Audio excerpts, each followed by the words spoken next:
Salam sejahtera Bapak Ibu yang kami kasihi, senang sekali bertemu kembali dengan Anda dalam ibadah live streaming GCC. Hari ini kita akan belajar firman Tuhan, karakter menentukan berkat dan penyertaan Tuhan. Namun sebelum kita dengarkan firman Tuhan, terlebih dulu kita akan mendengarkan pujian penyembahan dengan judul lagu Selalu Ada Berkat.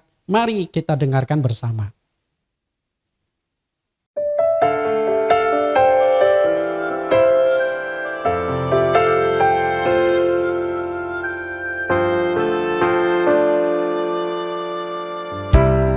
Kemanapun kakiku berjalan, tanah yang aku pijak dapat kau berikan. Dan apapun yang aku kerjakan, bila kau turun tangan pasti menghasilkan. Selalu ada berkat yang telah kau sediakan. Selama ku percaya pada janji-Mu Tuhan, selalu ada berkat mengikuti senantiasa. Selama ku menjaga hati taat dan setia.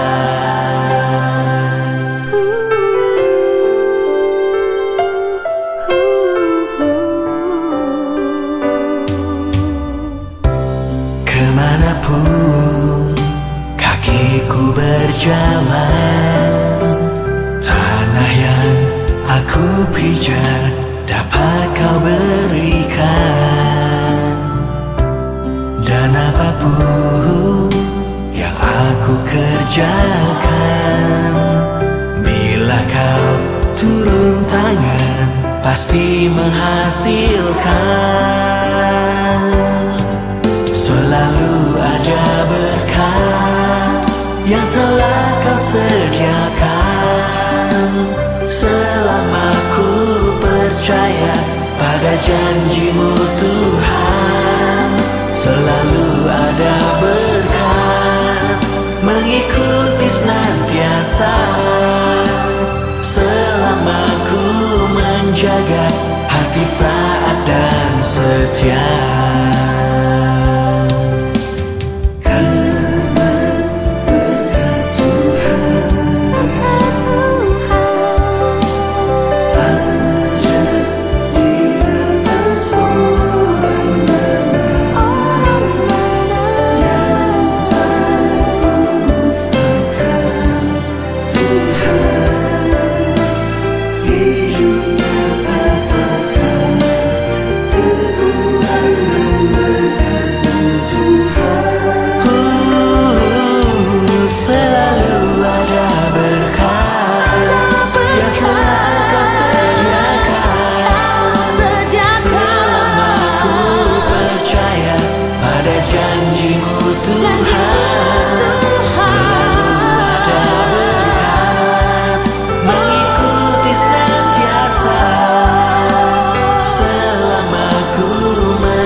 Bapak Ibu, kita akan menerima firman Tuhan. Terlebih dulu kita akan berdoa. Mohon Tuhan Yesus pimpin kita.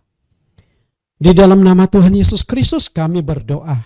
Tuhan, segala puji, syukur, hormat, dan kemuliaan hanya bagi Engkau. Karena Engkau yang layak menerima pujian dan kehormatan dari kami. Engkau Raja di atas segala raja. Engkau penguasa atas alam semesta. Hari ini kami beribadah di live streaming. Kami rindu Engkau tetap menyertai kami. Roh Kudus adalah roh yang tidak terbatas. Roh Kudus ada di mana-mana dan kami percaya roh juga akan menyertai kami di dalam ibadah lewat jaringan udara ini. Kami siap mendengarkan firman-Mu. Engkau ubah, sertai, dan juga berkati kami melalui kebenaran hari ini. Di dalam nama Tuhan Yesus Kristus kami telah berdoa. Amin. Bapak Ibu, hari ini kita akan belajar satu topik firman Tuhan yang sangat-sangat bagus untuk memberkati kita. Temanya karakter menentukan berkat dan penyertaan Tuhan. Hari ini kita berbicara tema karakter dengan judul karakter menentukan berkat dan penyertaan Tuhan. Hal ini sangat penting. Banyak umat Kristen sering kali bertanya, dan saya juga beberapa kali ditanya oleh mereka, Pak, kenapa ya hidup saya itu nggak diberkati Tuhan ya? Dulu sebelum percaya Tuhan saya dengarkan khotbah pendeta rasanya menarik. Yang berutang jadi piutang, yang sakit disembuhkan, yang masalah keluarga dipulihkan. Tapi kok setelah saya percaya Tuhan Yesus nggak ada pemulihan, nggak ada berkat? Kenapa Pak? Bapak Ibu yang saya kasihi, ternyata berkat dan penyertaan Tuhan itu sangat ditentukan oleh karakter seseorang.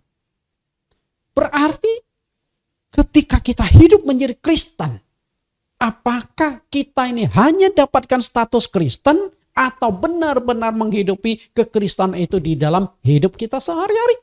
Sangat ditentukan bagaimana pembentukan karakter kita. Karena itu kita kupas masalah pembentukan karakter hari ini. Keinginan Allah memberkati hidup manusia itu sudah tampak ketika dia melakukan penciptaan selama 6 hari. Hari pertama ciptakan apa, hari kedua ciptakan apa, hari ketiga penciptaan apa, sampai di hari yang ke-6 baru menciptakan manusia. Jika kita urutkan dari hari pertama sampai yang ke-6, oke? Hari pertama sampai yang ke-6, penciptaan itu sebenarnya fokusnya itu kepada manusia. Manusia diciptakan di hari ke-6. Di hari ke-7 Tuhan beristirahat dari segala ciptaannya.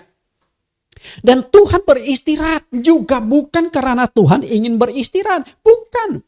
Tuhan beristirahat adalah menyediakan hari ke-7 sebagai hari bagi manusia untuk beristirahat dari jerih lelahnya yang kita kenal sebagai hari Sabat atau hari ke-7. Untuk apa hari Sabat itu? Hari untuk beribadah, hari untuk menyembah Tuhan, hari untuk beristirahat dari jerih lelah setelah bekerja 1 minggu lamanya. Makanya di seluruh dunia, sadar atau tidak sadar, selama 1 minggu itu ada 1 hari beristirahat bagi semua karyawan. Betul nggak? Kalau negara-negara di dunia beristirahat hari Minggu, tapi ini berbicara dalam konteks bangsa Yahudi. Mereka beristirahat di hari Sabtu. Hari Sabtu adalah hari Sabat bagi bangsa Yahudi. Maka mereka tidak boleh bekerja. Mereka harus beribadah dan juga tidak membuka usaha apapun. Maka bangsa Yahudi diberkati Allah luar biasa. Mengapa Allah menciptakan manusia di hari yang ke-6 bukan di hari pertama? Mestinya kalau kita berpikir secara logika, manusia itu harus diciptakan di hari pertama. Supaya manusia itu menjadi saksi hidup atas penciptaan Allah. Hari pertama ciptakan apa, hari kedua ciptakan apa. Kita hanya tahu apa yang ditulis oleh Musa. Hari pertama ciptakan apa, kedua ciptakan apa. Betul nggak? Tapi tidak ada saksi hidupnya. Selain itu, bagaimana Allah ciptakan? Dari tidak ada menjadi ada. Bagaimana mengubah gelap dan terang. Bagaimana memisahkan air di darat di laut. Kan kita nggak ada saksinya. Hanya dengar dari kisah Musa. Bapak Ibu yang saya kasih. Tapi kenapa Tuhan ciptakan manusia hari ke-6? Pasti Tuhan punya alasan. Sama seperti begini. Bapak Ibu lihat. Apa ini Bapak Ibu? Ini adalah perlengkapan bayi. Baby shop. Ada popoknya, kaos kakinya, sarung tangannya, bedaknya, macam-macam. Sama hal yang terjadi. Prinsipnya itu seorang ibu ketika dia hamil, sebelum melahirkan dia sudah persiapkan semua kebutuhan-kebutuhan bayi. Begitu bayinya lahir, semua tinggal dia pakai. Betul nggak? Itu Tuhan lakukan. Jadi Tuhan ini menyediakan segalanya. Diciptakan lengkap baru menciptakan manusia. Manusia yang diciptakan menurut rupa dan gambar Allah tinggal menikmati apa yang diciptakan. Bahkan bukan hanya itu. Tuhan juga memberikan otoritas kepada manusia untuk menguasai ciptaan Tuhan. Makanya di Kejadian pasal yang pertama ayat yang ke-28 Tuhan berkata, berkuasalah atas ikan-ikan di laut, burung-burung di udara, dan atas segala ternak dan binatang melayap yang ada di atas muka bumi. Otoritas ciptaan itu Tuhan berikan kepada manusia. Karena memang sentral dari segala ciptaan itu untuk manusia. Kalau begitu, pasti Allah memberkati. Jadi awal penciptaan itu sebenarnya sudah tampak berkat Tuhan. Apalagi ketika Tuhan berkata di Kejadian pasal 2 ayat yang ke-16. Semua pohon dalam taman ini boleh kau makan buahnya dengan bebas. Tidak usah hemat, tidak usah dipantang-pantang. Hanya satu yang perlu dipantang, yaitu buah pohon pengetahuan baik dan jahat. Yang lain engkau bebas menikmati sepuasnya. Itu berkat yang Tuhan sediakan. Bapak Ibu yang saya kasih, kita lihat berkat akhirnya berubah menjadi kutuk. Berkat berubah menjadi kutuk. Sangat disayangkan akibat ketidaktaatan manusia, mereka jatuh dalam dosa. Mereka tidak taat, jatuh dalam dosa. Akhirnya berkat juga telah berubah menjadi kutuk. Karena itulah dibutuhkan pertobatan agar berkat dan penyertaan Tuhan itu dipulihkan kembali. Karena berkat Tuhan itu gak akan mungkin dicurahkan bagi orang yang tidak mengalami pertobatan. Tapi pertobatan itu akan menentukan bagaimana kita disertai Tuhan, bagaimana kita diberkati Tuhan. Karena itu hari ini kita berbicara tentang karakter menentukan berkat Tuhan. Langkah awal menjadi Kristen bukanlah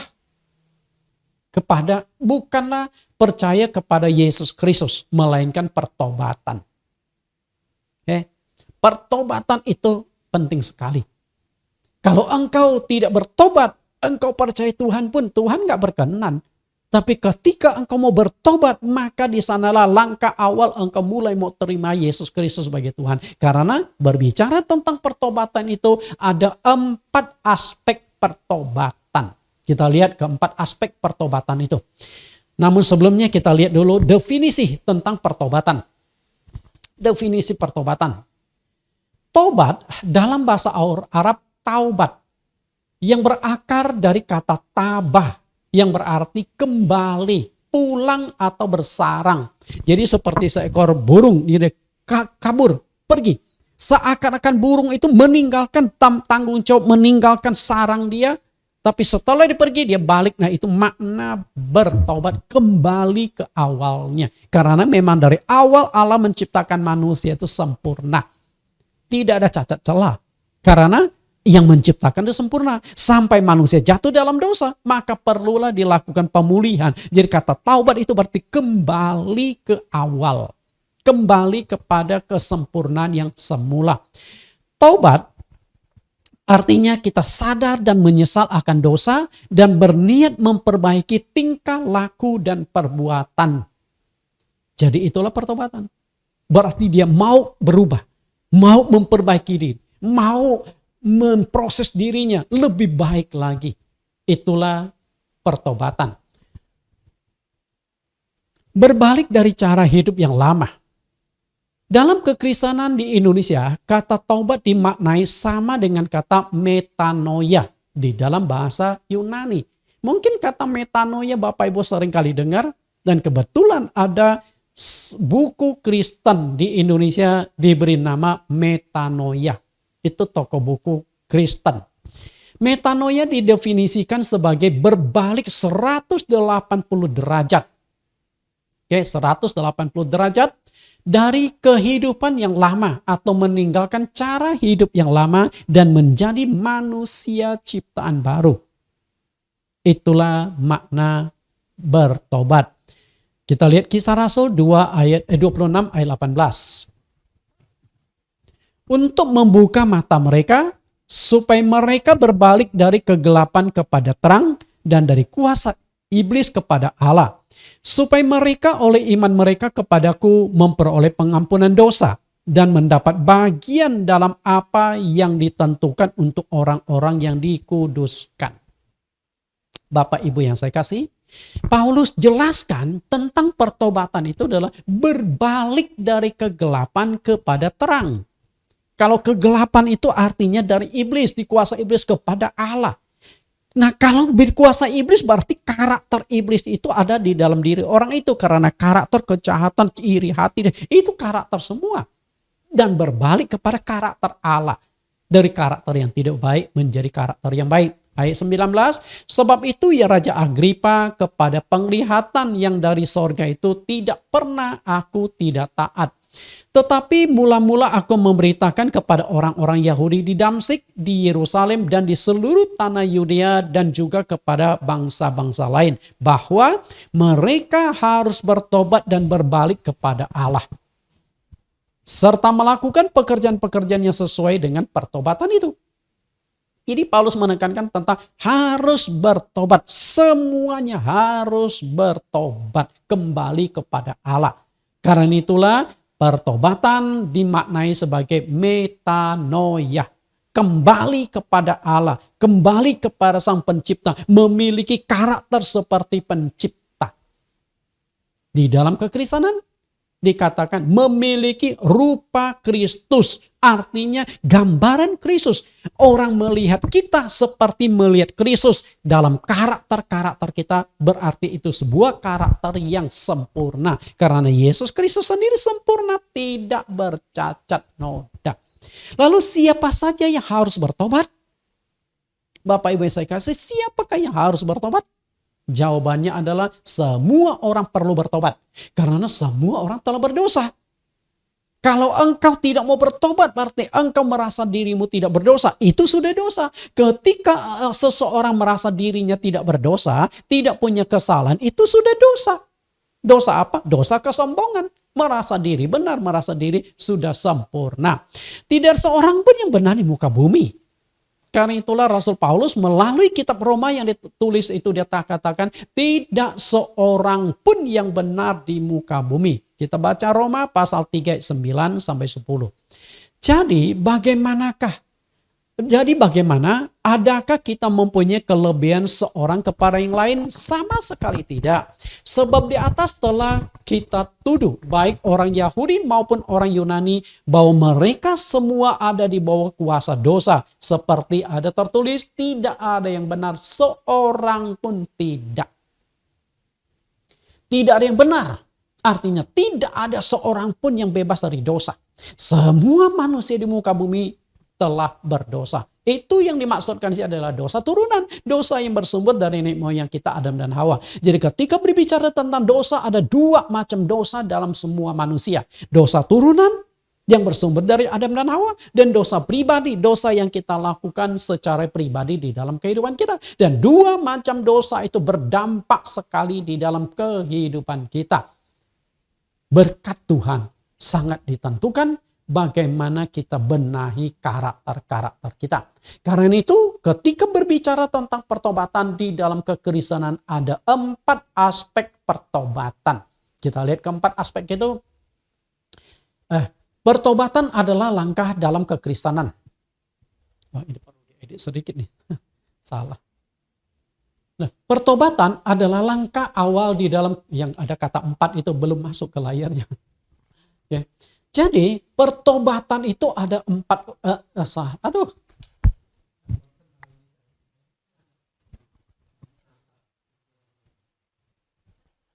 Jadi Bapak Ibu, ketika berbicara tentang pertobatan, itu adalah langkah awal di dalam kekristenan. Nah, Yohanes mengajarkan tentang pertobatan. Kita lihat apa yang diajarkan Yohanes. Yohanes 3 ayat 1. Pada waktu itu tampillah Yohanes Pembaptis di padang gurun Yudea dan memberitakan, bertobatlah sebab kerajaan Allah sudah dekat. Jadi Yohanes mengajarkan bertobat dan bertobat. Karena Yohanes mempersiapkan jalan bagi Yesus Kristus, maka ketika Yesus Kristus mulai mengajar, Yesus juga menekankan tentang pertobatan. Kita lihat penekanan Tuhan Yesus tentang pertobatan. Matius 18 ayat yang kedua sampai 3. Maka Yesus memanggil seorang anak kecil dan menempatkannya di tengah-tengah mereka. Lalu berkata, aku berkata kepadamu, sesungguhnya jika kamu tidak bertobat dan menjadi seperti anak kecil ini, kamu tidak akan masuk ke dalam kerajaan sorga. Kalau Yohanes hanya menekankan tentang pertobatan, menghasilkan buah pertobatan, tapi Tuhan Yesus langsung kaitkan antara pertobatan dengan keselamatan. Kalau engkau tidak bertobat, engkau tidak akan masuk ke dalam kerajaan sorga. Berarti karakter itu menentukan keselamatan. Bisa tangkap Bapak Ibu? Kalau tidak punya karakter baik, bagaimana bisa masuk sorga? Di dunia saja nggak laku orang-orang jahat, apalagi di sorga, tempat yang maha suci, tempat yang maha kudus. Kalau di sorga juga banyak orang-orang jahat, pasti banyak demo, banyak pemberontakan, kejahatan-kejahatan. Apakah orang demikian layak masuk ke sana? Tidak layak. Maka Yohanes, Tuhan Yesus menekankan tentang pertobatan. Dan hal itu pun ditegaskan oleh rasul-rasul Tuhan Yesus. Saya kutip Rasul Paulus. Rasul Paulus di dalam Kisah Rasul 17 ayat 30 sampai 31. Dengan tidak memandang lagi zaman kebodohan, maka sekarang Allah memberitakan kepada semua bahwa di mana-mana semua mereka harus bertobat. Karena ia telah menetapkan suatu hari pada waktu mana ia dengan adil akan menghakimi dunia oleh seorang yang telah ditentukannya. Sesudah ia memberikan kepada semua orang oleh suatu bukti tentang hal itu dengan membangkitkan dia dari antara orang mati. Perhatikan penekanan Paulus, semua mereka harus bertobat. Kenapa semua harus bertobat? Tadi saya sudah jelaskan, semua manusia telah berdosa. Dan pentingnya pertobatan karena ada penghakiman. Ada sanksi. Ada hukuman berdasarkan karakter manusia. Kalau begitu, mana yang Anda pilih? Mau bertobat? Engkau lolos dari penghakiman, bahkan di dalam kehidupanmu engkau diberkati Tuhan, atau engkau tetap bertahan di dalam karakter-karaktermu yang tidak baik. Bertobatlah agar engkau diberkati dan engkau masuk ke dalam kerajaan sorga. Nah, proses menjadi Kristen itu diawali dengan pertobatan. Dan ketika kita berbicara tentang pertobatan, ada 4 aspek dalam pertobatan yang harus kita jalani. Aspek pertama, kita lihat dulu sebelum Kristen, si hitam ini, dan sesudah Kristen muncullah si putih dengan lapisan sinar kemuliaan. Jadi sebelum bertobat dan sesudah bertobat harus berbeda. Jika tidak berbeda berarti engkau tidak bertobat. Walaupun engkau dapat status Kristen, tapi engkau tidak ada pertobatan. Maka seringkali disebut dengan Kristen KTP. Kristen tanpa pertobatan. Berapa banyak Kristen KTP? Banyak sekali. Berarti pertobatan itu harus benar-benar dibenahi selama kita menjalani kehidupan di dalam kekristenan. Kita lihat 4 aspek pertobatan. Aspek pertama, pertobatan dalam keyakinan. Yang kedua, perkataan. Yang ketiga, perbuatan. Dan yang keempat, pikiran. Jadi berbicara tentang pertobatan itu ada 4 aspek. Dan kita akan kupas ke 4 aspek itu. Nah setelah itu kita akan lihat. Kalau kita benar-benar bertobat dalam 4 aspek ini. Bagaimana berkat-berkat yang luar biasa Tuhan curahkan di dalam kehidupan kita. Artinya karakter menentukan berkat-berkat Tuhan. Kita lihat yang pertama. Pertobatan dalam keyakinan. Ini adalah pertobatan yang awal, pertobatan yang pertama. Dan pertobatan dalam keyakinan itu sangat-sangat penting. Kenapa demikian? Karena engkau tidak mungkin menjadi Kristen kalau tidak bertobat dalam hal keyakinan. Betapa pentingnya itu? Pertobatan dalam hal keyakinan artinya seseorang yang mau percaya kepada Yesus Kristus sebagai Tuhan dan Juru Selamat, dia harus mau meninggalkan agama kepercayaan dia sebelumnya. Gak bisa injak 2 perahu. Agama ini dia pegang, agama Kristen juga dia mau. Di hari ibadah Kristen dia datang, di hari ibadah agama yang sebelumnya dia juga datang. Nah itu bukan pertobatan, tapi hanya mencari relasi. Karena saya pernah ketemu sama seorang di agama ini, dia ada, agama itu ada, di Kristen dia ada. Ujung-ujungnya saya tahu ternyata dia ini seorang agen asuransi. Itu kan repot. Masuk ke berbagai agama, supaya banyak jaringan, banyak kenalan, hanya untuk jual asuransi. Makanya jangan sampai penganut asuransi ataupun menjadi jemaat asuransi. Tapi jadilah jemaat yang benar, jemaat yang sejati. Kristen artinya pengikut Kristus.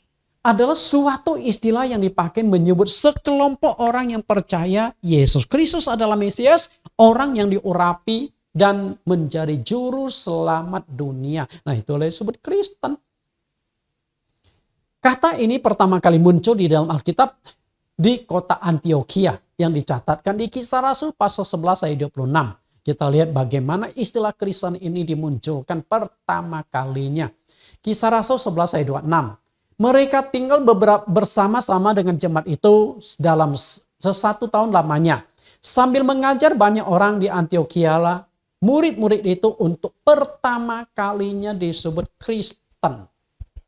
Sebenarnya awal sebutan Kristen ini adalah ejekan kepada sekelompok orang yang percaya Yesus Kristus sebagai Tuhan dan Juru Selamat. Tapi setelah berjalan dengan waktu yang lama, kekristenan itu sudah berubah menjadi sekelompok orang pengikut Yesus. Bukan lagi ejekan, tapi sebagai identitas pengikut-pengikut Kristus. Yohanes 14 ayat 1-6. Kenapa pertobatan dalam segi agama atau segi keyakinan itu penting? Lihat perkataan Tuhan Yesus. Yohanes 14 ayat 1-3. Janganlah gelisah hatimu. Percayalah kepada Allah. Percayalah juga kepadaku. Di rumah Bapakku banyak tempat tinggal, jika tidak demikian, tentu aku mengatakannya kepadamu. Sebab aku pergi ke situ untuk menyediakan tempat bagimu. Dan apabila aku telah pergi ke situ dan telah menyediakan tempat bagimu, aku akan datang kembali dan membawa kamu ke tempatku. Supaya di tempat di mana aku berada, kamu pun berada. Kenapa pertobatan itu penting? Perhatikan yang dikatakan oleh Tuhan Yesus. Percayalah kepada Allah. Nah, ini semua agama. Semua agama percaya kepada Allah sebagai pencipta semesta, pencipta langit, bumi, pencipta isi dunia, dan pencipta manusia. Itu adalah Allah. Tapi Tuhan Yesus katakan tidak cukup hanya percaya kepada Allah. Kenapa bisa demikian? Karena semua agama percaya kepada Allah tapi tidak percaya kepada Yesus. Maka Yesus berkata di kalimat yang kedua, percayalah juga kepadaku. Nah, ketika percaya kepada Yesus berarti disinilah kekristenan. Anda tidak bisa menjadi Kristen. Anda tidak mungkin bisa percaya Yesus. Tidak bisa terima Yesus kalau engkau tidak tinggalkan agamamu dan masuk agama Kristen. Enggak bisa menyatukan dua agama. Dalam hal pernikahan saja. Agama A sama agama B tidak bisa saling menikah. Betul? Dalam pernikahan. Padahal ini enggak berbicara tentang surga neraka. Tidak bicara tentang hal yang lain. Tapi ini berbicara tentang keselamatan. Karena di ayat yang kedua Yesus berkata, di rumah Bapakku banyak tempat tinggal. Jadi Tuhan menjanjikan sorga. Bahkan dialah yang menciptakan sorga. Lalu dia tawarkan, kalau kalian ingin masuk ke sorga, harus percaya kepadaku. Kenapa untuk masuk sorga harus percaya kepada Yesus? Di ayat yang keempat Yesus jawab, dan kemana aku pergi, kamu tahu jalan ke situ. Perhatikan kata jalan ke situ. Ini berbicara tentang jalan menuju kerajaan sorga. Satu-satunya yang tahu jalan ke sorga adalah yang datang dari sorga. Betul nggak? Siapakah yang datang dari sorga? Tidak lain Yesus Kristus. Karena Maria mengandung Yesus itu dari Roh Kudus turun ke atas Maria. Artinya roh itu turun. Sedangkan manusia lahir itu dari hasil persetubuhan antara ayah dan ibunya. Semua nabi, rasul lahir itu karena mereka punya bapa dan ibu jasmani. Sedangkan Yesus tidak ada. Yesus lahir bukan dari benih Yusuf dan Maria. Tapi Yesus lahir dari kuasa Roh Kudus. Roh Kudus, Roh Allah masuk ke dalam rahim Maria. Lahirlah Yesus Kristus. Karena itu dia datang dari sorga. Tahu jalan ke sorga.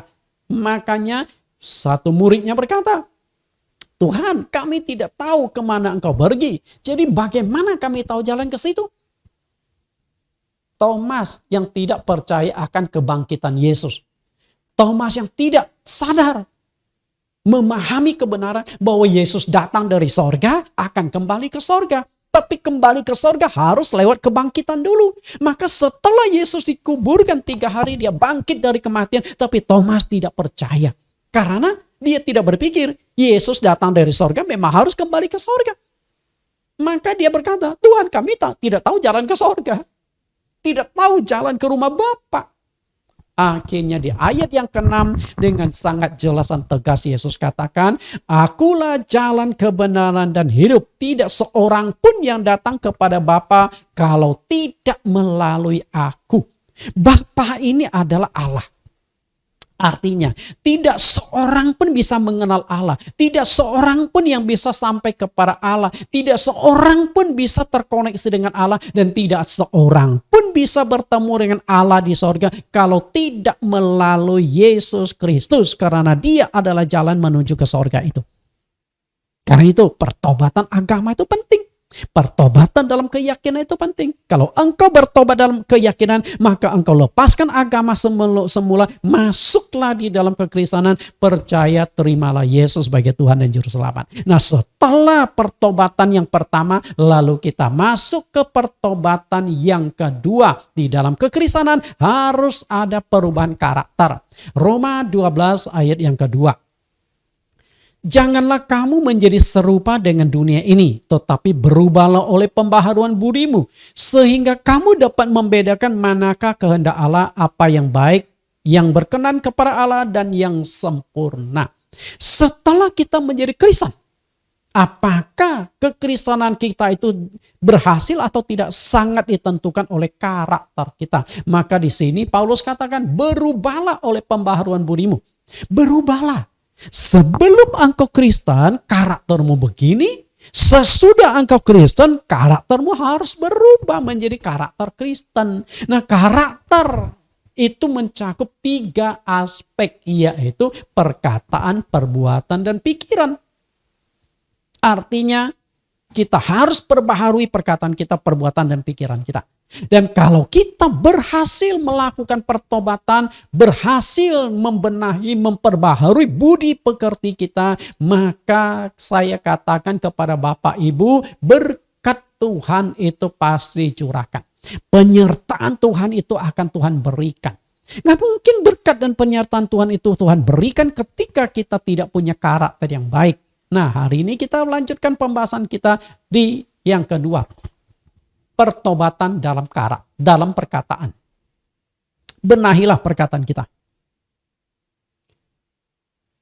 Penatua Yakobus mengatakan bahwa salah satu organ tubuh yang sulit sekali dikendalikan oleh manusia itu adalah lidah. Lidah ini yang paling sulit untuk ditangani. Lidah ini yang paling sulit dikendalikan. Lihat tuh, lidah seperti mesin bergetar terus, nggak bisa dikendalikan. Bapak Ibu yang saya kasih, kenapa banyak konflik suami istri? Karena tidak sanggup menguasai lidah. Penatua Yakobus pernah membandingkan lidah manusia dengan kemudi kapal.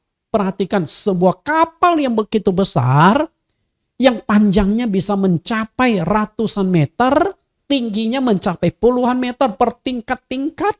Tapi kapal yang besar ini hanya dikendalikan sebuah kemudi di bawah, di belakang bagian bawah yang ukurannya relatif kecil. Yakobus pasal 3 ayat 4-5. Dan lihatlah juga kapal-kapal walaupun amat besar dan digerakkan oleh angin keras, namun dapat dikendalikan oleh kemudi yang amat kecil menurut kehendak jurumudi. Saya hobi nyelam. Jadi yang namanya naik kapal, baik kapal nelayan, kapal besar, hanya untuk ke laut memancing atau nembak ikan, dikendalikan oleh kemudi kecil. Lalu ayat yang kelima, demikian juga lidah. Walaupun suatu anggota kecil dari tubuh, namun dapat memegangkan perkara-perkara yang besar.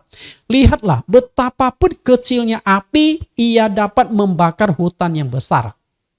Paulus mengibaratkan lidah manusia yang pertama itu dengan kemudi kapal. Yang kedua itu dengan istilah lidah itu seperti api. Oke, kita lihat istilah yang kedua itu adalah api. Lidah itu adalah api, artinya bisa menghanguskan, bisa membakar, bisa menghabiskan semuanya. Api. Sebatang korek api walaupun kecil, namun jika ia menyala bisa menghabisi sebuah rumah, bisa membakar habis satu hutan, berhektar-hektar, ratusan bahkan ribuan hektar hutan bisa terbakar karena sebatang korek api.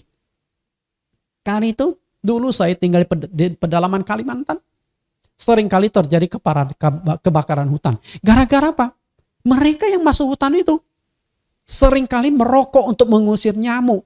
Dan puntung rokok setelah hisap lalu dibuang sembarangan. Lalu puntung rokok ini kena daun kering, mulailah menyala, kemudian terjadi kebakaran. Seringkali terjadi. Hanya dari puntung rokok. Bapak Ibu yang saya kasih, demikian pula dengan lidah kita.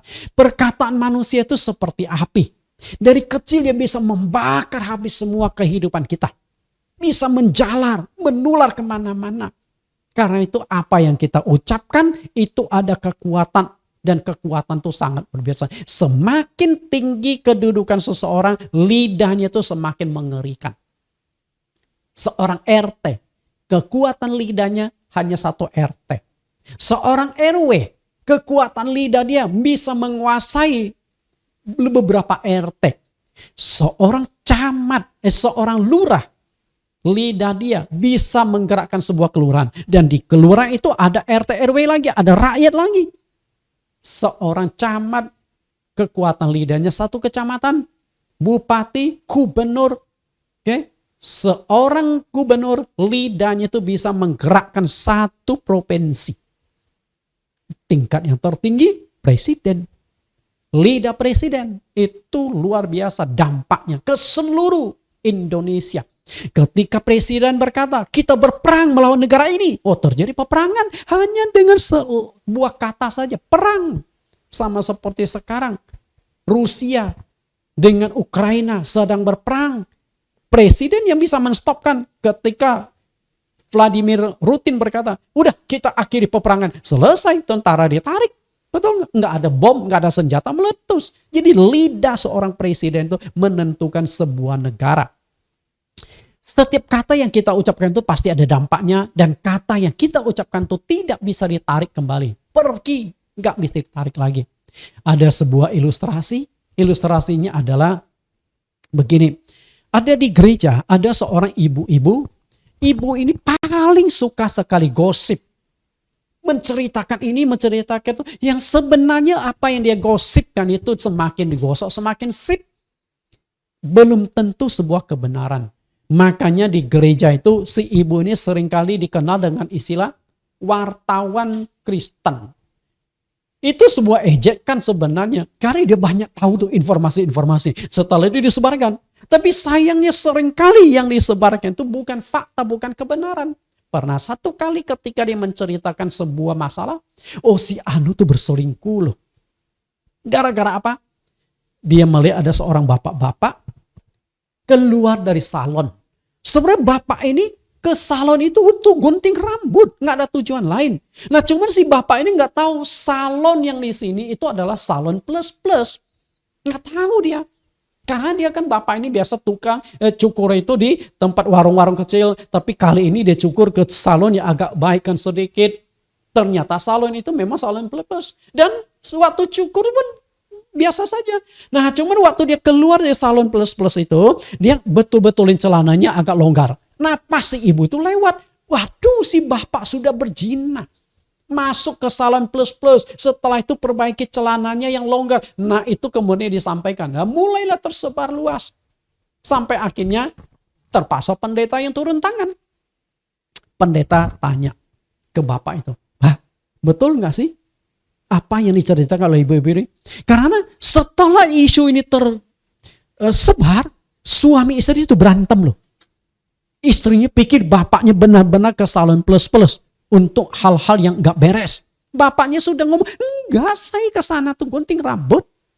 Ya terpaksa pendeta turun tangan. Lalu pendeta datangi salon itu, tanya baik-baik kepada pegawai salon. Kenal nggak dengan Bapak? Oh iya, seminggu yang lalu Bapak ini gunting rambut di sini. Hanya gunting. Ya gunting. Setelah itu pulang. Nah akhirnya kebetulan pendeta waktu cross check ke salon itu, si wartawan satu ini, si ibu ini, dia ajak juga. Sampai ibu tuh nggak enak hati, minta maaf. Lalu pendeta berkata apa? Pendeta memberikan satu pengajaran kepada ibu. Oke, ibu, yang bisa memaafkan itu adalah bapak ini. Karena bapak ini yang dirugikan, yang ibu sembarang cerita sehingga suami istri berantem. Ibu mau minta maaf? Begini saja. Ibu pergi ke pasar. Beli seekor ayam. Oke. Nah kemudian ayam hidup ya, bukan ayam mati. Ayam yang masih hidup, yang masih bersuara. Ibu kemudian pulang jalan kaki dari pasar ke rumah. Sepanjang jalan ibu cabut itu bulu-bulu ayam. Supaya sampai di rumah bapak ini, ayam yang sudah botak ini dikasih bapak ini supaya direbus, dimakan sama bapak ini supaya jakpo lah. Itu si ibu ini jalanin. Di pasar kemudian cabut-cabut bulu, sampai rumah bapak ini diserahkanlah ayam itu sudah setengah botak begini Bapak Ibu. Setelah itu pendeta berkata, ibu, sekarang ibu kembali ke jalan yang ibu lewati tadi. Pungut kembali bulu ayam. Ibu hitung kan berapa helai bulu ayam yang sudah ibu cabut tadi. Hitung dan kembali. Lalu pendeta kasih sebuah kantong plastik. Pungut kembali. Kemudian si ibu karena nggak enak hati. Lalu mulailah ambil, cari. Tapi apa yang terjadi? Katakanlah dari 100% bulu ayam yang dipungut itu hanya tinggal 10% berhasil dipungut kembali. Yang lain itu sudah terbang, sudah tertiup angin, sudah hilang. Artinya apa? Apapun yang kita ucapkan sudah keluar tidak bisa ditarik kembali. Dia akan bekerja apapun yang kita katakan. Kalau yang baik akan memberkati orang, tapi perkataan kita yang tidak baik akan merusak kehidupan orang. Karena itu hati-hati dengan perkataan kita. Lalu yang ketiga, perbuatan. Pertobatan dalam perbuatan. Perbuatan itu cakupannya sangat luas, berbeda dengan perkataan yang hanya bersumber dari gerakan lidah. Perbuatan itu bisa berupa tindakan atau sesuatu yang dilakukan, bisa bersifat positif maupun negatif. Apa yang kita lakukan? Tindakan-tindakan kita. Bukan hanya tindakan, kadang-kadang orang bisu pun dia bisa menyakiti dan melukai orang lain. Mungkin dia tidak bisa menggunakan lidahnya, tapi melalui tindakan dia, perbuatan-perbuatan dia bisa melukai orang lain. Itu orang bisu. Bapak Ibu yang saya kasihi, sebelum percaya Yesus, kita adalah orang-orang dunia. Karena itu kita bergaul dengan orang-orang dunia. Kita memiliki karakter-karakter orang dunia. Dalam hal perkataan kita, dalam hal perbuatan kita, kita tidak ada bedanya dengan mereka. Kita adalah orang-orang kegelapan. Perkataan-perkataan, perbuatan-perbuatan kita orang dunia. Nah tapi setelah kita menjadi Kristen, percaya kepada Tuhan Yesus, kita harus berubah. Bapak Ibu perhatikan di gambar kiri dan gambar kanan. Gambar kiri semuanya sama. Tapi di gambar kanan, si merah ini sudah menjadi Kristen. Walaupun dia masih hidup di dalam kelompok itu, tapi dia sudah berbeda, sudah punya karakter sendiri. Karena itu, kita harus bisa berubah dalam hal karakter. Walaupun kita masih hidup di tengah-tengah masyarakat, masih tetap bergaul dengan orang-orang dunia, tapi kita sudah berbeda. Orang sudah bisa bedakan, oh ini Kristen dan ini belum Kristen. Itulah kehendak Allah. Karena itu, di dalam kekristenan itu yang paling penting itu adalah ada pertobatan dalam hal karakter. Nuh adalah contoh tokoh yang mencerminkan umat Allah. Bagaimana Nuh diberkati oleh Tuhan? Kenapa diberkati? Karena punya karakter yang baik. Kejadian 6 ayat 5 sampai ayat 7. Ketika dilihat Tuhan bahwa kejahatan manusia itu besar di bumi dan bahwa segala kecenderungan hatinya selalu membuahkan kejahatan semata-mata.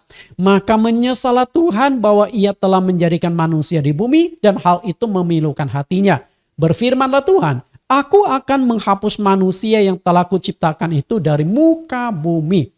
baik manusia maupun hewan dan binatang-binatang, melata dan burung-burung di udara, sebab aku menyesal bahwa aku telah menjadikan mereka. Allah ciptakan isi dunia, ciptakan segala makhluk, ciptakan manusia yang diciptakan menurut rupa dan gambar Allah. Tapi di zaman Nuh ini Tuhan mau musnahkan semuanya. Kenapa Tuhan tidak membunuh manusia saja? Biarkan binatang. Kenapa binatang ikut dibunuh? Burung-burung ikut dibunuh? Untuk keseimbangan. Kalau hanya manusia dibunuh, hewan tidak dibunuh, terlalu banyak hewan, nah itu nggak akan bisa terjadi keseimbangan. Maka dia Tuhan bunuh. Tapi di tengah rencana pembunuhan, pembasmian total, ada satu keluarga yang Tuhan prioritaskan. Apakah Nuh hidup terpisah dari orang-orang jahat sehingga ia tidak terpengaruh pada kejahatan? Nuh mau diselamatkan oleh Tuhan. Kenapa demikian? Kejadian 6 ayat 8 sampai 9. Tetapi Nuh mendapatkan kasih karunia di mata Tuhan. Inilah riwayat Nuh. Nuh adalah seorang yang benar dan tidak bercela di antara orang-orang sejamannya, dan Nuh hidup bergaul dengan Allah. Nuh, apakah dia hidup terpisah dari orang-orang jahat ini? Tidak. Nuh tetap hidup di tengah-tengah masyarakat yang penuh dengan kekerasan, yang penuh dengan kejahatan, yang penuh dengan berbagai hawa nafsu. Perhatikan, di antara orang-orang sejamannya. Artinya Nuh hidup di tengah-tengah mereka. Tapi Nuh tetap tidak terpengaruh pada karakter dari orang-orang jahat tersebut. Karena Nuh hidup bergaul dengan Allah. Itulah kunci rahasianya. Nuh hidup bergaul dengan Allah. Makanya Nuh tidak terpengaruh. Dia ada pertahanan diri. Ada Tuhan di dalam hatinya. Dan Tuhan di dalam hatinya itulah yang membentengi supaya Nuh tidak ikut arus. Nuh tidak menjadi orang-orang yang jahat bersama dengan mereka. Karena itu saya bisa ilustrasikan Nuh ini bagaikan sekuntum bunga yang tumbuh di tempat kotor. Itulah Nuh. Nuh. Dia tidak terpengaruh pada tempat di mana dia bertumbuh. Betul nggak? Ini tempat kotoran sapi. Di kotoran sapi tumbuhlah bunga. Lalu apakah bunga itu? Karena ini kotoran sapi yang jorok. Dia nggak bisa tumbuh. Justru dia tumbuh dengan subur. Karena di kotoran sapi itu ada sari-sari, ada pupuk-pupuk. Walaupun juga banyak virus dan bakteri. Betul nggak? Dan bunga tetap menghasilkan wangi walaupun dia tumbuh di tempat yang kotor. Coba Anda petik. Bunga yang tumbuh di kotoran sapi dipetik, dicium. Saya yakin bunga itu tidak akan bau kotoran sapi. Dia akan tetap menghasilkan wangi. Makanya suka sekali kupu-kupu, kumbang, lebah. Karena itu menarik mereka untuk mendapatkan sari bunga. Untuk jadi madu. Bapak Ibu yang saya kasih, karena Nuh hidup bergaul erat dengan Tuhan. Itulah kunci rahasia dari Nuh. Nah demikian pula hanya Nuh sekeluarga akhirnya diselamatkan. Karena Nuh sebagai kepala keluarga juga berhasil menjaga karakter-karakter dari keluarganya. Istri, 3 anak dan 3 menantu. Maka total yang diselamatkan Tuhan hanya satu keluarga, 8 orang. Berarti Nuh selain nenek moyang kita Adam dan Hawa, setelah itu Tuhan basmi semua. Nenek moyang manusia yang kedua adalah Nuh sekeluarga. Tidak ada yang lain. Karena semua dibunuh oleh Tuhan. Jadi ketika berbicara nenek moyang itu ada 2 kali nenek moyang. Nenek moyang pertama Adam dan Hawa. Nenek moyang kedua itu adalah Nuh sekeluarga. Dan banyak teolog menafsirkan adanya 3 warna kulit di muka bumi. Warna putih, warna hitam, warna kuning. Itu dari 3 anak Nuh. Sem, Ham, dan Yafet. Bapak Ibu yang saya kasih. Nah itulah. Nah lalu demikian pula di dalam kekristenan. Seharusnya kita pun sama seperti Nuh atau sekuntum bunga. Kita hidup di tengah-tengah dunia. Tetapi tidak menjadi serupa dengan dunia. Kita berubah. Tetap menghasilkan terang di tengah kegelapan. Biar orang rohani hidup dalam kegelapan. Perbuatan, perkataan hidup dalam kegelapan. Tapi kita adalah anak-anak terang. Hidup bergaul erat dengan Tuhan Yesus. Dan kita layak mendapatkan anugerah tidak dimurkai Tuhan di akhir zaman, lolos dari penghakiman, dan diberkati kehidupan di dunia ini. Bapak Ibu yang saya kasihi, itulah pentingnya pertobatan. Lalu yang keempat, pikiran. Pertobatan aspek yang keempat adalah pikiran kita. Karakter yang keempat yang harus dibangun itu adalah pikiran kita. Banyak umat Kristen tidak tahu bahwa untuk menjadi manusia ciptaan baru, pikiran kita itu harus diperbaharui terlebih dahulu. Kalau pikiran kita tidak diperbaharui, jangan berharap kita berhasil menguasai karakter, berhasil menguasai lidah kita. Karena semua itu dimulai dari pikiran. Jika pikiran kita tidak beres, pikiran kita jahat, perkataan dan perbuatan kita pasti jahat. Betul nggak? Semua itu ada di otak manusia. Makanya ketika iblis menyerang Adam dan Hawa, yang diserang itu adalah pikiran Adam dan Hawa. Kita lihat dulu Kejadian 4 ayat 22 sampai 24. Yaitu bahwa kamu berhubung dengan kehidupan kamu yang dahulu harus menanggalkan manusia lama yang menemui kebinasan oleh nafsu yang menyesatkan. Supaya kamu dibaharui di dalam roh dan pikiranmu dan mengenakan manusia baru yang telah diciptakan menurut kehendak Allah di dalam kebenaran dan kekudusan yang sesungguhnya. Perhatikan kalimat ini, menanggalkan manusia lama. Lalu menjadi manusia ciptaan baru, mengenakan manusia baru. Dari karakter lama ke karakter baru. Dan itu hanya bisa dilakukan ketika roh dan pikiran kita diperbaharui. Dimulai dari pikiran. Kalau pikiran kita belum berhasil diperbaharui, jangan berharap karakter kita bisa diperbaharui. Semua itu dari pikiran. Kita bertindak, kita berbicara, kan nggak mungkin terjadi tanpa dikomando oleh otak. Betul nggak? Otak berkata, lakukan. Otak berkata, katakan, ucapan. Semua itu dia otak. Otak ini adalah mesinnya. Ketika mesinnya kotor, mesinnya tidak beres, percayalah perkataan perbuatan kita itu pasti bermasalah. Maka pertobatan yang paling penting sebenarnya itu ada di otak kita. Ada pikiran kita. Pikiran manusia ini harus diperbaharui akibat dosa nenek moyang kita. Saya ingin katakan kepada Bapak Ibu, buah pengetahuan baik dan jahat tidak mempengaruhi visi Adam dan Hawa. Sebelum mereka makan buah itu, mereka sudah telanjang. Bukan berarti setelah makan buah itu lalu mereka punya bulu rontok semua, jadi polos telanjang. Enggak. Sebelum mereka makan buah itu, Adam dan Hawa sudah telanjang. Tapi di dalam otak mereka tidak ada yang namanya sesuatu yang negatif. Makanya iblis pintar berkata kepada Hawa, kalau kamu makan buah ini, kamu akan seperti Allah, tahu tentang yang baik dan yang jahat. Dan matamu akan terbuka. Dan apa yang terjadi? Begitu Adam dan Hawa makan buah pengetahuan baik dan jahat, mata mereka terbuka. Nah, apakah Allah menciptakan Adam dan Hawa tuh tunanetra? Buta? Enggak. Kenapa iblis berkata, matamu akan terbuka? Dan begitu mereka makan, memang matanya terbuka. Dan begitu terbuka matanya itu, apa yang mereka lihat? Yang mereka lihat adalah pornografi. Betul nggak? Adam lihat Hawa telanjang, Hawa lihat Adam telanjang. Padahal dari kemarin juga sudah telanjang, tapi nggak bermasalah. Karena di dalam otak mereka tidak ada yang negatif. Tidak ada sesuatu yang jahat. Tidak ada sesuatu pornografi. Jadi ada di otak. Maka disebut buah pengetahuan baik dan jahat. Kita lihat bagaimana mereka sebelum mereka makan buah itu mereka sudah telanjang. Kejadian 2 ayat 25, mereka keduanya telanjang, manusia dan istrinya, dan tetapi mereka tidak merasa malu karena tidak ada yang negatif.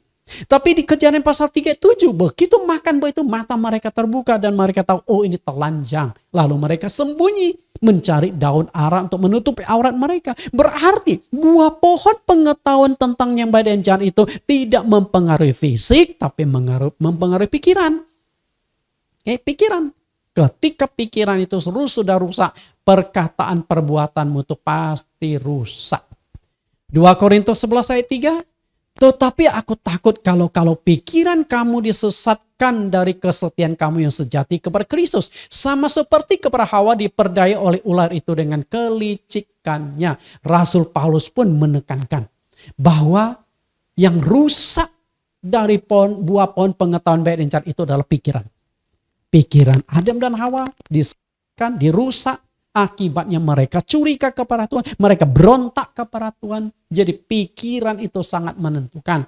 Maka iblis berusaha merusak pikiran kita, karena di dalam pikiran itulah pikiran kita itu hanya bisa diperoleh oleh Roh Kudus. Untuk mempengaruhi pikiran kita, memperbarui pikiran, Roh Kudus harus masuk ke dalam diri kita. Perbaharuilah pikiran kita. Sasaran pembaharuan pikiran sampai kita memiliki pikiran dan perasaan seperti Kristus. Filipi 2:5, hendaklah kamu dalam hidupmu bersama menaruh pikiran dan perasaan yang terdapat juga dalam Kristus Yesus. Pikiran Kristus dan perasaan Kristus. Ketika hati dan pikiran kita sudah berhasil dibenahi, percayalah, perkataan kita tuh pasti baik. Perbuatan kita tuh pasti indah. Sehingga kalau hidup kita benar, hidup kita sudah dibenahi, berkat-berkat Tuhan itu pasti dicurahkan. Nah, saya akan berikan bukti bagaimana Yusuf diberkati oleh Tuhan karena punya karakter yang sangat baik. Karakter dan kekudusan dari Yusuf. Dan itu yang menentukan berkat bagi Yusuf. Yusuf, kenapa seorang gembala kecil dan akhirnya bisa dipakai Allah menjadi seorang pemimpin tertinggi di seluruh kerajaan Mesir? Yusuf punya 11 saudara laki-laki. Kenapa bukan 11 yang dipakai? Tapi kenapa Yusuf? Karena Yusuf punya karakter yang luar biasa. Dalam hal karakter dan kekudusan dia, kita coba belajar tentang kehidupan Yusuf. Karakter dan juga kekudusan Yusuf. Yusuf dari seorang gembala kecil yang dijual dan dijadikan budak oleh saudaranya karena iri hati kepada Yusuf. Dan akhirnya Yusuf menjadi penguasa di Mesir. Tuhan tetap menyertai dan memberkati. Sampai akhirnya Tuhan mengangkat Yusuf sebagai penguasa di tanah Mesir. Semua itu ditentukan oleh karakter Yusuf sendiri. Yusuf diberkati sehingga ia menjadi Perdana Menteri di Mesir bukan tanpa alasan. Karena ia memiliki karakter yang baik.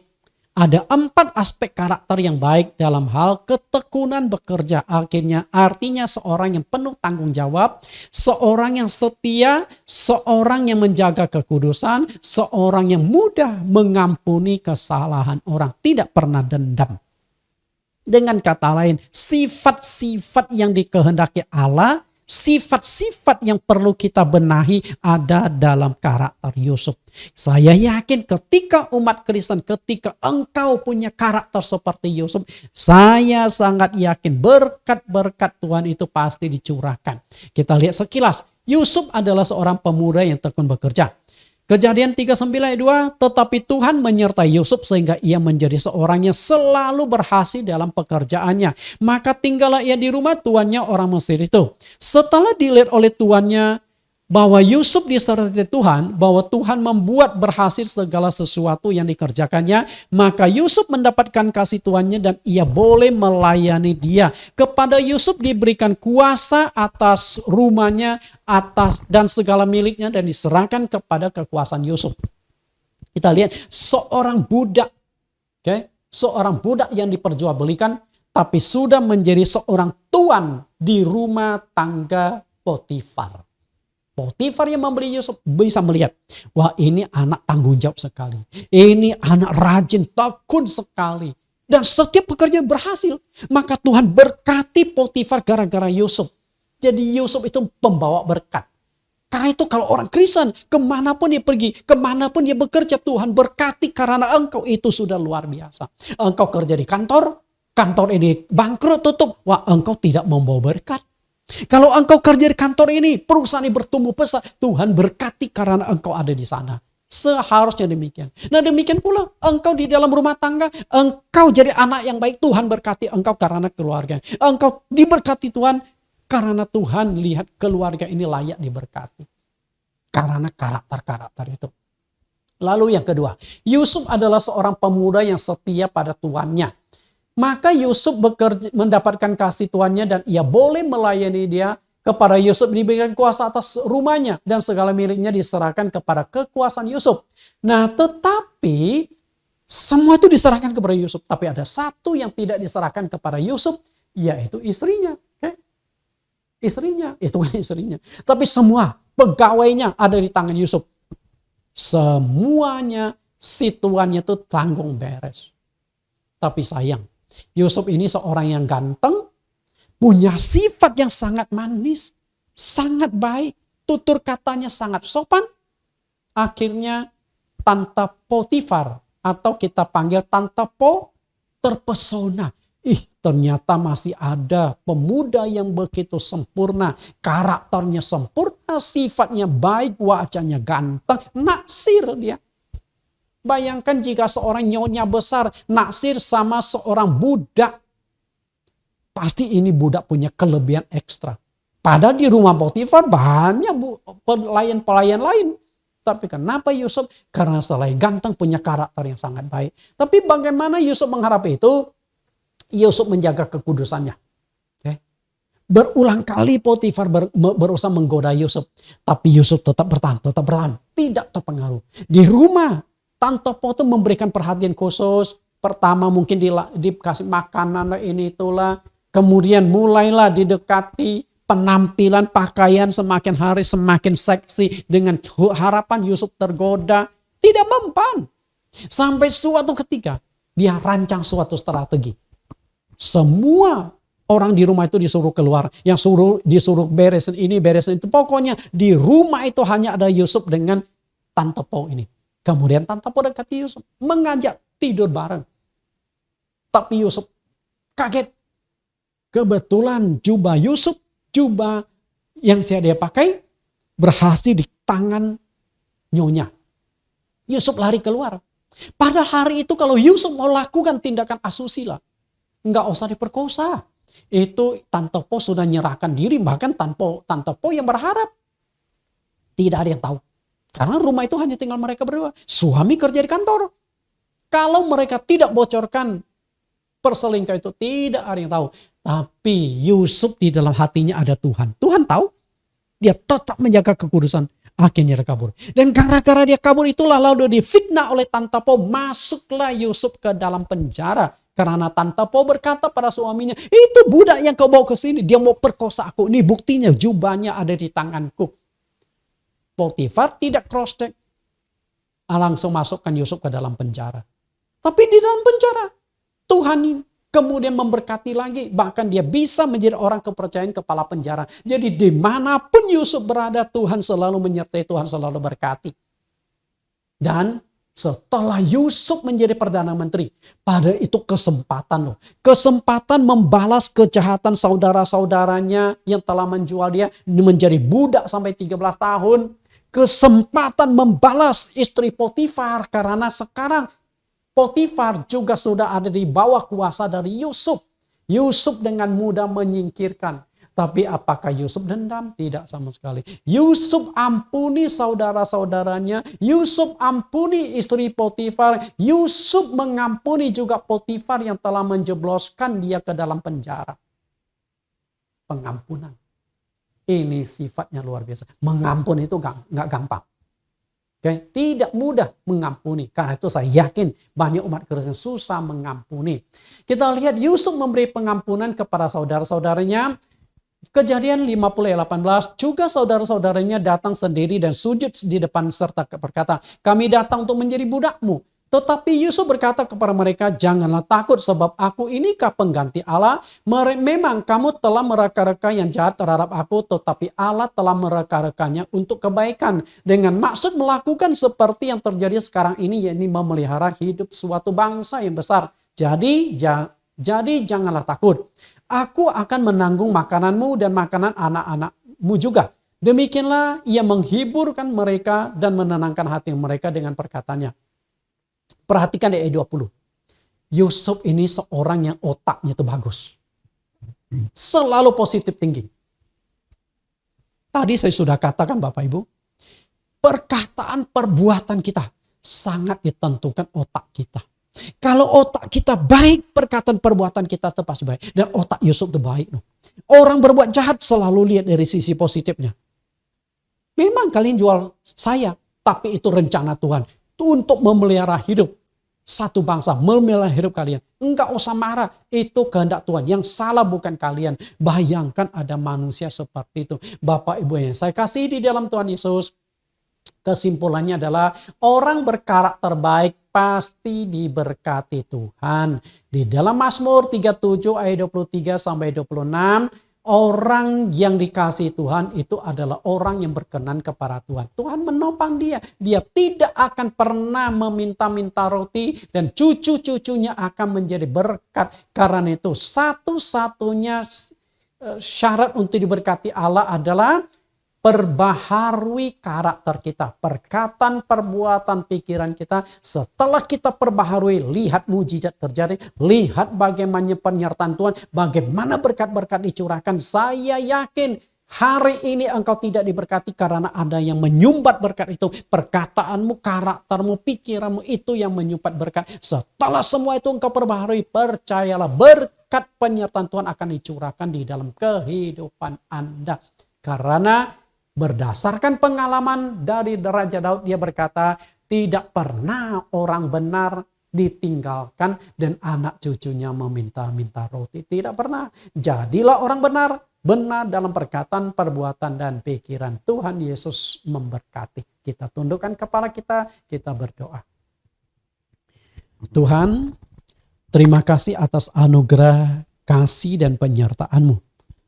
Hari ini kami sudah belajar kebenaran firman-Mu.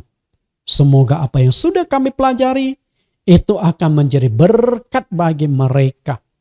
Tuhan, kebenaran ini semoga punya kekuatan untuk mengubah karakter-karakter umat-Mu yang belum mengalami pertobatan secara benar.